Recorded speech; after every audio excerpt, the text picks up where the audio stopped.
قبلک، اور اسی طرح سورۃ سبا کی آیت ہے وما ارسلنا الیہم قبلک من نذیر۔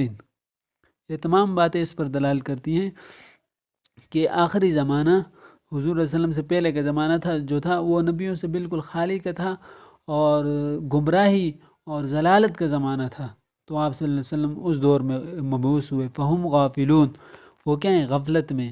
کس بات سے غفلت میں ہیں؟ آخرت کے عذاب سے غفلت میں ہیں، اللہ تبارک و تعالیٰ کی توحید اور ہدایت سے کیا ہیں؟ غفلت میں ہیں۔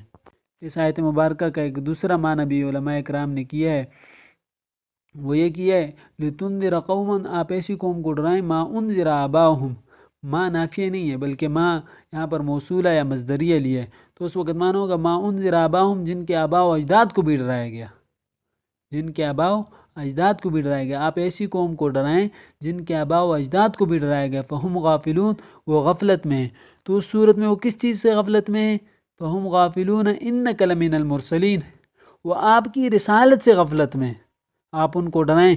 یا فہم غافلون اما انذر آباؤہم، وہ غفلت میں اس چیز سے، اس چیز کے ڈرانے سے جس چیز سے ان کے آباء کو ڈرایا گیا تھا، اس چیز کے ڈرانے سے وہ کیا ہیں؟ غفلت میں۔ یہ دونوں معنی ہو سکتے ہیں، اللہ تعالی ہمیں سمجھ عطا فرمائے۔